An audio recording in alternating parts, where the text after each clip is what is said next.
Hi. അപ്പളേ ഞാനുള്ളത് എന്റെ വാർഡിലെ UDFന്റെ സ്ഥാനാർത്ഥിയായിട്ട് നമ്മുടെ തോട്ടോളി റഹീം കോണി ചിഹ്നത്തിൽ മത്സരിക്കുന്നുണ്ട് കേട്ടോ. ജീവിതത്തിൽ ആദ്യമായിട്ടാണ് ഇലക്ഷന് മത്സരിക്കുന്നത്. ഒരുപാട് എന്താ പറയാ ഉപകാരപ്രദമായ കാര്യങ്ങൾ വാർഡിൽ ചെയ്തു വെച്ചൊരു വ്യക്തിയാണ്. ജനങ്ങൾക്കൊക്കെ അറിയുന്ന ഒരു വ്യക്തിയാണ്. ബാക്കി കാര്യങ്ങൾ ജയിച്ചു പോയാൽ നമുക്ക് എന്തൊക്കെ ചെയ്തു തരും, അതാണല്ലോ നമ്മൾ ആവശ്യം അറിയേണ്ടത്. അത് റഹീമിനോട് തന്നെ നമുക്ക് ചോദിക്കാം. നമ്മുടെ 10ാം വാർഡിലാണ് ഇപ്പൊ മത്സരിക്കുന്നത്, പള്ളിക്ക പഞ്ചായത്തിൽ നിന്ന്. വിജയിച്ചു പോയ ഇവിടുത്തെ സാധാരണക്കാർക്കും വേണ്ടിയിട്ട് എന്തൊക്കെ ചെയ്യാനാണ് ഉദ്ദേശിക്കുന്നത്?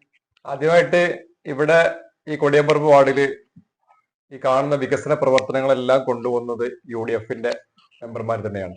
കഴിഞ്ഞ ടൈമിലുണ്ടായിരുന്ന പൈരസുഹൃത്ത ഒട്ടനവധി വികസന പ്രവർത്തനങ്ങൾ ഈ വാർഡിനകത്ത് കൊണ്ടുവന്ന് അതിന്റെ ഒരു പിന്തുടർച്ച എന്നോണം ബാക്കിയുള്ള കാര്യങ്ങൾ മുന്നോട്ട് പോകും. പ്രത്യേകിച്ച് കൊടിയമ്പറമ്പ് ഭാഗത്തുള്ള ഒരു വോൾട്ടേജിന്റെ പ്രശ്നമുണ്ട്, ആ പ്രശ്നം പരിഹരിക്കും.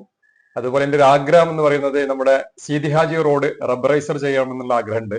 ഇൻഷാ അല്ലാഹ് അതിന് വേണ്ടി എല്ലാ പ്രവർത്തനങ്ങളിലും എന്റെ കഴിവിന്റെ പരമാവധി ഞാനും എന്റെ പാർട്ടിയും എന്റെ മുന്നണിയും അതിനു വേണ്ടി പ്രവർത്തിക്കും. മറ്റുള്ള ഊന്നൽ കൊടുക്കുന്നതെന്ന് പറയുന്നത് ഈ നാട്ടിലെ ഈ വാർഡിനകത്തുള്ള ജനങ്ങളുടെ പാവപ്പെട്ട ജനങ്ങളുടെ ക്ഷേമ പ്രവർത്തനത്തിന് വേണ്ടി അഹോരാത്രം പ്രയത്നിക്കും. അവർക്ക് അവകാശപ്പെട്ടത് പഞ്ചായത്തിൽ നിന്ന് മറ്റേത് മേഖലയിൽ നിന്ന് അവർക്ക് അർഹതപ്പെട്ടത് നേടിക്കൊടുക്കാൻ വേണ്ടി അവരെ കൂടെ ഞാൻ എന്നും ഉണ്ടാകും. അപ്പൊ നമ്മളെ 10ാം വാർഡിന്റെ ചരിത്രം, പഴയ 8ാം വാർഡ് ഇപ്പത്തെ 10ാം വാർഡിന്റെ ചരിത്രം എന്ന് വെച്ചാൽ UDFന്റെ കുത്തക കോട്ടയാണ്.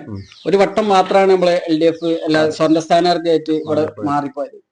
ആ ഒരു ആവർത്തനം ഇനി ഉണ്ടാവാതെ നോക്കണം. അതും കൂടെ UDFന്റെ ഒരു ഉത്തരവാദിത്തം ഉണ്ട്. അപ്പം വിജയിക്കും. അപ്പം എല്ലാവിധ വിജയാശംസകളും നേരാണ്. ഓക്കെ. അപ്പൊ എന്റെ തെരഞ്ഞെടുപ്പ് ചിഹ്നം നിങ്ങൾക്ക് എല്ലാവർക്കും പരിചയമുള്ള ചിഹ്നം തന്നെയാണ്, കോണി ചിഹ്നമാണ്.